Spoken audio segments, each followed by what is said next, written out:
प्रके अर्थात प्रल्हाद केशव अत्रे.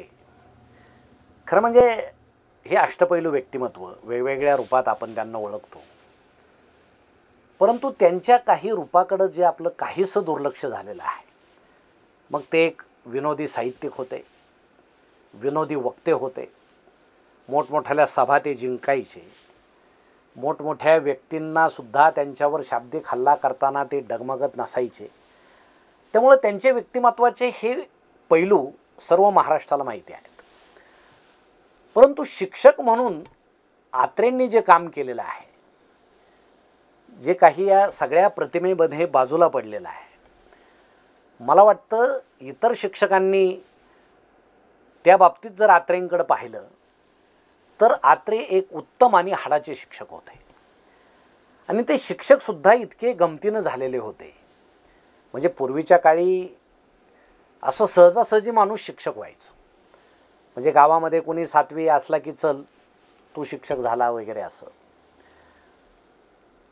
अत्रेंनी वकील व्हावं अशी त्यांच्या वडिलांची इच्छा होती की त्यांनी LLBला प्रवेश घ्यावा. परंतु अचानक अत्रेंचे वडील वारले आणि त्यांच्यावर डोंगर कोसळला, कारण सगळ्याच बाजू त्यांच्या कमकुवत झाल्या, आर्थिकपासून सगळ्या. पण आता वडिलांची इच्छा होती की मी वकील व्हावं, LLB व्हावं, तर ती इच्छा आपण पूर्ण केली पाहिजे. म्हणून एके दिवशी अत्रे मुंबईला गेले की जिथं त्यांचे एक चुलते एका विद्यालयामध्ये शिक्षक होते की त्यांच्याकडे आपण थांबूया. आणि ज्यावेळेस ते उतरले रेल्वेनं स्टेशनवर आणि बाहेर पडले, रस्त्यानं चालत चालत निघाले, तर अचानक त्यांना एक चांगली इमारत एका बाजूला दिसली, कंपाऊंड वगैरे. त्यांनी नीट पाहिलं तर ती एक शाळा होती, सिनियर केम्ब्रिज नावाची ती शाळा. आणि इथं आपल्याला शिक्षकाची नोकरी मिळेल का बुवा, असा सहज विचार अत्रेंनी मनामध्ये आणला. आणि ते आत गेले तर एक तिथल्या प्रिन्सिपलची केबिन होती आणि एक ऐटबाज माणूस, गोल टोपी वगैरे, बूट, असा रुबाबदार माणूस, प्रिन्सिपल जयकर अशी पाटी बाहेर होती. अत्रे सरळ आत गेले आणि म्हणाले की मला नोकरी पाहिजे. प्रिन्सिपलांना आश्चर्य वाटलं की अचानक एक तरुण असा आला आणि मला नोकरी पाहिजे म्हणतोय. त्यांनी विचारलं तुमचं शिक्षण किती झालं वगैरे, तर अत्रे म्हटले मी BA आहे, मला शिक्षकाची नोकरी पाहिजे. मग तुम्ही कुठले विषय शिकू शकता? अत्रे म्हटले कुठले? मग जयकर अचानक उठले आणि म्हटले चला 6वीच्या वर्गाचं इंग्रजी शिकवा. हे अचानक आपल्या अंगावर असं काही येईल याची जाणीव अत्रेंना नव्हती. काही तयारी नसताना इंग्रजी शिकवायची 6वीला, पण ते गेले वर्गामध्ये. अतिशय सुंदर पोशाख केलेले मुलं मुली समोर बसलेले होते. अत्रे त्यांच्या समोर गेले, जयकर खुर्ची टाकून दरवाजामध्ये बसले. आता हे कसा पाठ घेतात पाहायला. आणि अत्रेंना घाम फुटला की आता सगळं इंग्रजीत बोलायचं, तयारी तर काहीच नाही, आपलं इंग्रजीचं ज्ञान कितीचं हे आपल्यालासुद्धा नीट माहिती नाही. त्यांनी पुस्तक उघडलं आणि त्यांना अचानक दिलासा मिळाला, मित्र भेटल्यासारखा वाटला. एक वर्ड्सवर्थची कविता त्यांच्यासमोर आली की जी कविता त्यांना BAला होती. आणि त्या कवितेचं सर्व ढाचा माहिती असल्यामुळं त्यांनी जे इंग्रजीमध्ये ती कविता शिकवायला सुरुवात केली, ते मध्ये थांबलो तर पुन्हा आपल्याला इंग्रजी येते की नाही या भीतीनं सलग 40 मिनटं ते इंग्रजी बोलत राहिले. मुलांना जे वाटलं की हे वेंधळं ध्यान आहे, पण इतकं चांगलं समजावून शिकवणं, चांगलं बोलणं, इंग्रजीमध्ये बोलणं, हे ऐकून मुलंसुद्धा अवाक झाले. जयकर तर उठून गेलेले होते. आणि मग पुन्हा ऑफिसमध्ये गेल्यावर जयकर त्यांना म्हटले की तुमची नोकरी पक्की, 50 रुपये महिना तुम्हाला मी देत जाईल. आता त्यावेळेस 50 रुपये म्हणजे तशी मोठी रक्कम होती. मग अत्रेंना खूप आनंद झाला, आनंद गगनात मावेना की अचानक आपण आलो आणि लगेच मुंबईत आपल्याला शिक्षकाची नोकरी मिळाली, म्हणजे आपल्या जेवणाची वगैरे राहण्याची आता सोय झाली, आर्थिक तर आपली चिंता मिटली. ते LLBच्या वर्गात ॲडमिशन घ्यायला गेले त्यावेळेस तिथे एक गृहस्थ त्यांना भेटले आणि मग कुठल्या काही चौकशी केली. मग अत्रेंनी त्यांना सांगितलं की मला आल्याबरोबर मुंबईत नोकरी लागली. त्या गृहस्थानं विचारलं कुठं लागली, तर म्हणे सिनियर केम्ब्रिज नावाची शाळा आहे तिथं लागली. तर तो गृहस्थ हसायला लागला आणि तो गृहस्थ असं म्हटलं की अहो ती माझीच जागा असेल, कारण ती नोकरी मी सोडलेली आहे. अत्रेंना धक्काच बसला. म्हणजे तुम्ही तिथं नोकरीला होते का सोडली, तर म्हणे तिथं पगारच देत नाहीत. मग अत्रेंचा आनंद एकदम निघून गेला की हे अचानक काय घडलं बुवा. ती शाळा पगारच देत नाही हे त्यांना समजल्यावर ते हबकले. परंतु ते तसेच चिकाटीनं शिकवत राहिले. पहिल्या महिन्यामध्ये 50 रुपये जयकरांनी त्यांच्या हातात टेकवले तेव्हा त्यांना हायसं वाटलं की चला बुवा, हे बाकीचे बदनाम करतायत जयकरांना या शाळेला, पगार मात्र इथं दिला जातो. पण दुसऱ्या महिन्यात मात्र जयकरांनी 25 रुपये त्यांच्या हातात टेकवले आणि म्हणे की बाकीचे पैशाचं आता आपण नंतर पाहू. आणि नंतर त्यांना हळूहळू समजायला लागलं की जयकरांकडं अनेकांची देणी होती. खंडाळ्याला त्यांचा बंगला होता, ते वैतागून तिकडं राहायला गेले की कित्येक दिवस शाळेतच येत नसत. घेणेकरीसुद्धा शाळेत यायचे. अशी दिवाळीची सुट्टी लागली आणि सुट्टीनंतर आत्रे ज्यावेळेस पुन्हा त्या सिनियर केम्ब्रिज शाळेमध्ये गेले त्यावेळेस तिथं बोर्ड लिहिलेलं होतं की शाळा आता बंद करण्यात आलेली आहे. ते एकदम हापकूनच गेले की हातातला फार मोठा आर्थिक निवारा आता आपला गेलेला आहे. आणि ते अशा उदास अवस्थेमध्ये एका वर्गात बसलेले असताना अचानक एक व्यक्ती तिथं आली. आत्रेंनी विचारलं काय पाहिजे, कोण आहात? तर त्यांनी सांगितलं या शाळेमध्ये मला नोकरी पाहिजे. आत्रेंना हसू आलं की बंद पडलेल्या शाळेत हे नोकरी मागतायत. मग आत्रेंनी त्यांना विचारलं तुमचं शिक्षण किती झालं, क्वालिफिकेशन काय आहे? त्यांनाही वाटलं की हे कुणीतरी आहेत म्हणून त्यांनी आत्रेंना विचारलं तुम्ही कोण? तर आत्रे म्हटले मी या शाळेचा व्हाईस प्रिन्सिपल आहे. आणि तुम्ही कुठल्या शाळेतून नोकरी सोडून आले? तर त्या व्यक्तीनं सांगितलं मी इथं रॉबर्ट मनी स्कूल नावाचं एक शाळा आहे, तिथल्या प्रशासनाशी माझं काही जमलं नाही, तिथं मी नोकरी सोडून आलो आहे. आता नुकतीच सोडून आलो आहे, मला इथं नोकरी पाहिजे. मग आत्रे त्यांना म्हटले तुमचं काम होईल, प्रिन्सिपल येऊस्तर तुम्ही इथं बसा. ते व्यक्तीला त्यांनी तिथं बसवलं आणि आत्रे तातडीनं त्या रॉबर्ट मनी स्कूलमध्ये गेले. प्रिन्सिपल बाहेरच येत होते. आत्रे त्यांना म्हटले मला शिक्षकाची नोकरी पाहिजे. प्रिन्सिपलला कळे ना अचानक नोकरी, तर आत्रे म्हणे तुमच्याकडे जागा आहे? मग ते म्हटले अरे तासापूर्वी झालेली जागा तुम्हाला कशी माहीत झाली? आत्रे म्हटले तो विषय बाजूला ठेवा, मला नोकरी पाहिजे.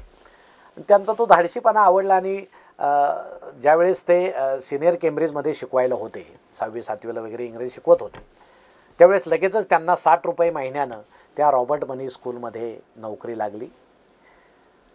ज्यावेळेस ते वर्गामध्ये एका गेले, एक त्या काळामध्ये मुलंही असे मोठं असायचे, कधी कधी शिक्षकांपेक्षाही मोठे असायचे मुलं अंगापिंडानं वगैरे. तर गुजराती मुलं सगळे बहुतेक तिथं होते, छान पोशाख वगैरे केलेले. आणि आत्रेंचं ते एकंदर रूप पाहून त्यांनी अचानक वर्गामध्ये असा सिंहाचा आवाज घुमला. मग आत्रेंनाही समजेना की हा सिंहाचा आवाज कुठून येतोय. तर मुलांनी तोंड बंद केलेले होते आणि नाकातून ते सिंहाचा आवाज काढत होते. मग आत्रे मजेनं असं म्हटले की मी जसा मास्तर आहे तसा मी सर्कशीत रिंग मास्टर म्हणून सुद्धा काम केलेलं आहे. सिंह जर काम नसताना फार असे विनाकारण ओरडायला लागले तर त्यांना शेपटीला धरून पिंजऱ्यात सुद्धा मी डांबलेला आहे. ते ऐकल्याबरोबर एकदम सिंह ओरडायचेच बंद झाले आणि आत्रे मनामध्ये हसायला लागले.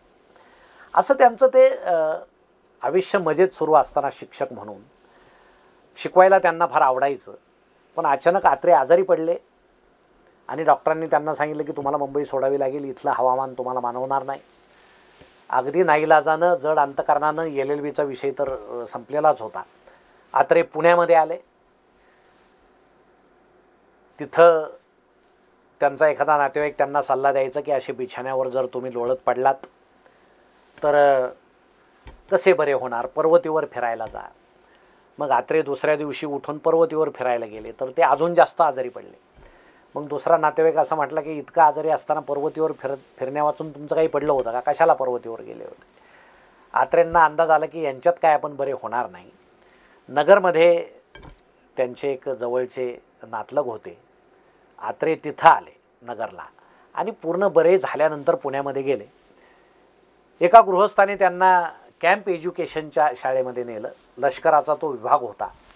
पुण्यापासून वेगळीच ती दुनिया होती. म्हणजे पुण्यातलं जीवन आणि त्या कॅम्पातलं जीवन याचं फार छान वर्णन आत्रेंनी केलेलं आहे की फार सोज्वळ आणि सज्जन जीवन पुण्यातलं होतं, पण कॅम्पात मात्र त्याच्या सगळ्या विरोधी गोष्टी घडायच्या.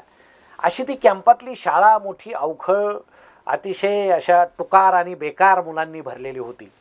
परंतु मुख्याध्यापकाचं पद तिथं आत्रेंना मिळालं आणि शेवटी छडीचा प्रसाद देऊन आत्रे असं म्हणतात की शिक्षणामध्ये छडी जरी निषिद्ध असली तरी एकंदर मुलांच्या कॅटेगरीज पाहून त्यांना शिक्षा दिल्या पाहिजे. कुणाला शाबासकी द्या, कुणी छडीशिवाय नीट होत नाही. त्यांनी ती सगळी शाळा सरळ केली आणि ती शाळा कमी कालावधीमध्ये अत्यंत नावारूपाला आणली. म्हणून आत्रे असं म्हणतात की शिक्षकांचा धाकही असावा आणि त्यांचं प्रेमही वाटावं, दोन्ही गोष्टी तिथं असाव्यात.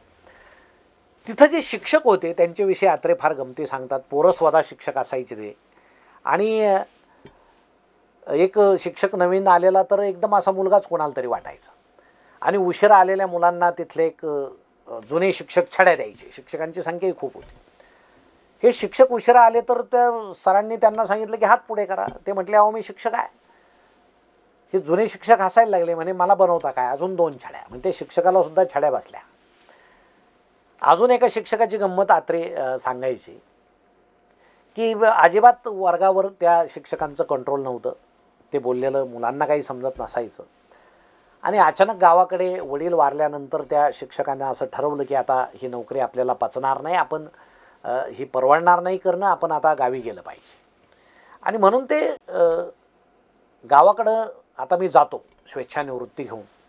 ते ऐकून अत्रेंना खूप आनंद झाला की यांना काढायचंच होतं तर हे आपोआप चालले.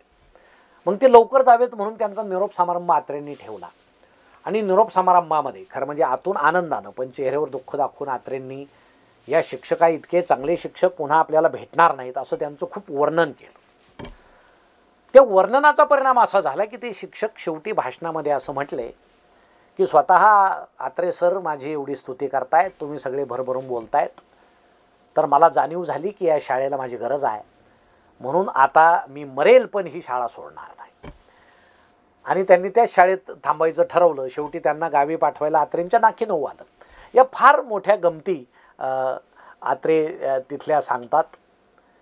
खरं म्हणजे एक भूगोलाचे शिक्षक होते म्हणे. मुख्याध्यापक असल्यामुळं मी सगळे वर्ग असे पाहायचो, तपासायचो. एक भूगोलाचे शिक्षक होते आणि ते फार मजेशीर शिकवायचे. ते वर्गामध्ये असं सांगायचे की दिशा 2 प्रकारच्या असतात, एक जमिनीवरच्या आणि एक नकाशावरच्या. तर आता जमिनीवरच्या दिशा म्हणजे कशा, तुम्ही जर सूर्याकडं तोंड करून उभा राहिलात तर दक्षिणेकडे जी दिशा असते ती खात्या हाताची दिशा असते आणि उत्तरेकडे जी दिशा असते ती धुत्या हाताची दिशा असते.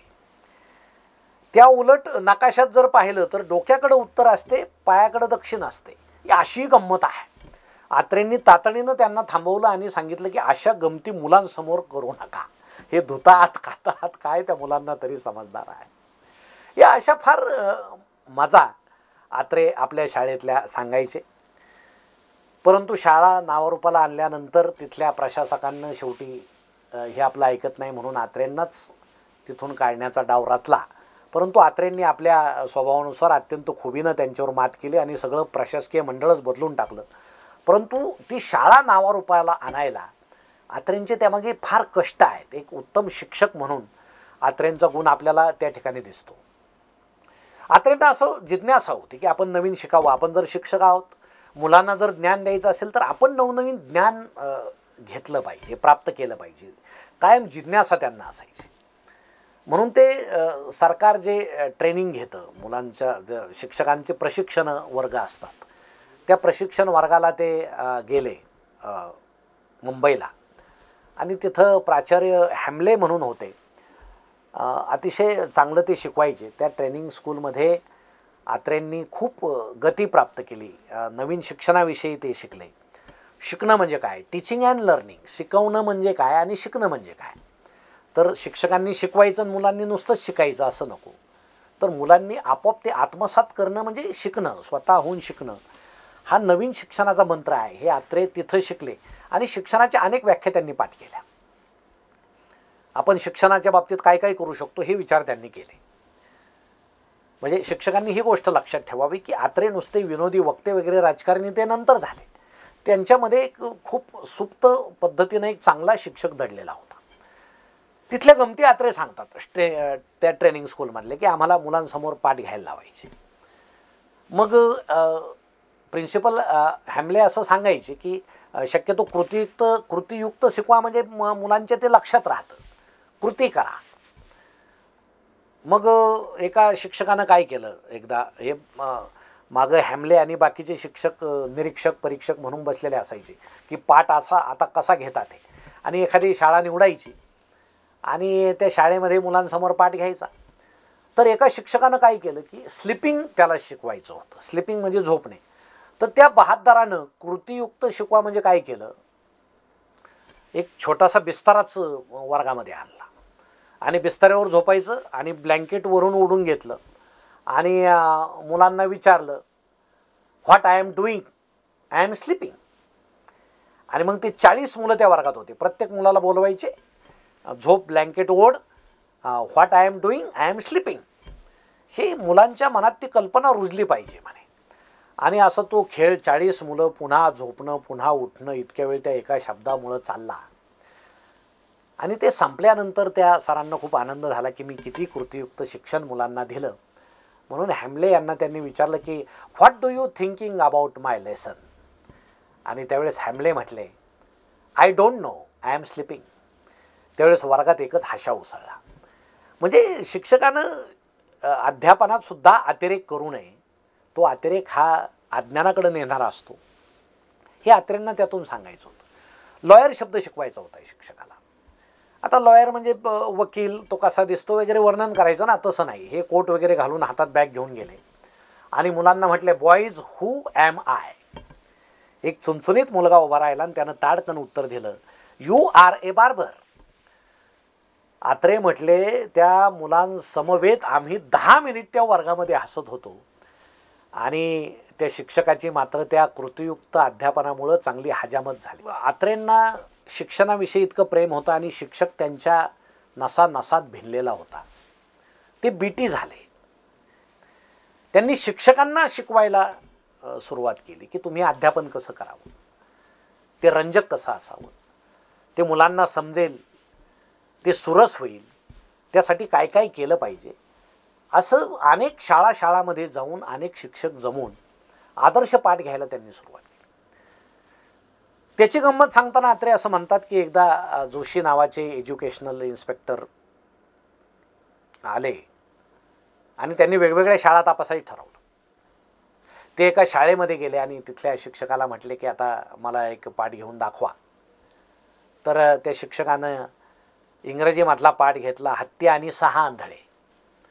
ते भावे स्कूलमध्ये आधी गेले, नंतर न्यू इंग्लिश स्कूलमध्ये गेले. तर तिथल्याही शिक्षकानं तोच पाठ घेतला, कारण आत्रेंनी तो खूप चांगला शिकवलेला होता. हत्ती आणि 6 आंधळे. तिसऱ्या ठिकाणी हत्ती आणि 6 आंधळे.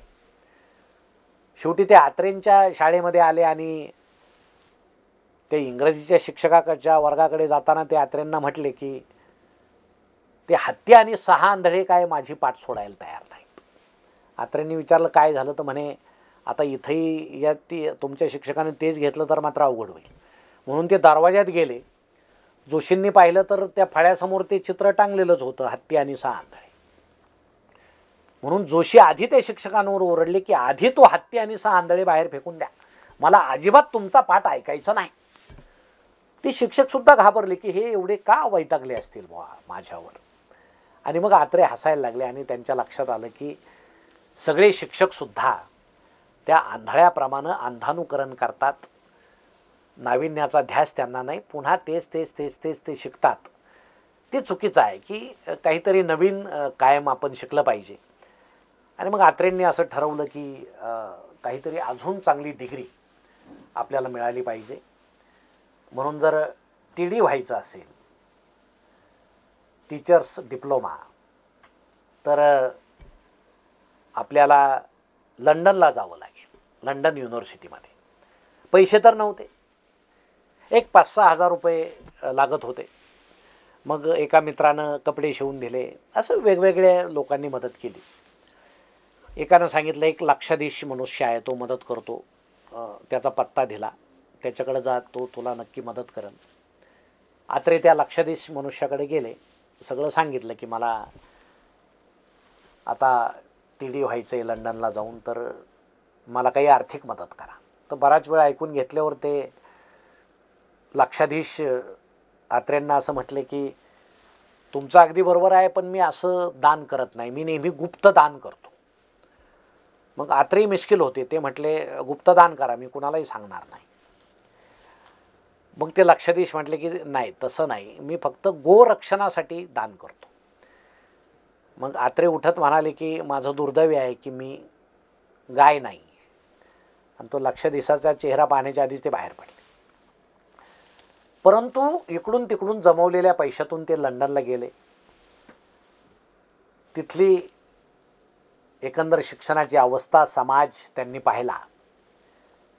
शिक्षकांचे पगार पाहिले आणि त्यांना जाणवलं की आपल्या भारतातील प्राथमिक शिक्षक सरकारनं प्राथमिक अवस्थेतच ठेवलेले आहेत.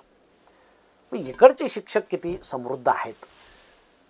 आणि त्या ठिकाणाहून ते सगळं आत्मसात करून आत्रे पुन्हा भारतात परतले.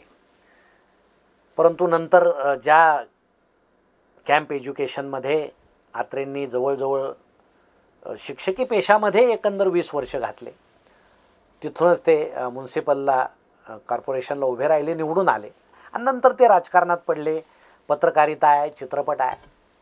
पण एवढं असलं तरी आत्रे एक गोष्ट सांगतात की मी इतक्या रूपामध्ये गेलो तरी माझा जीव शिक्षकी पेशामध्ये घोटाळतो, कायम घोटाळतो.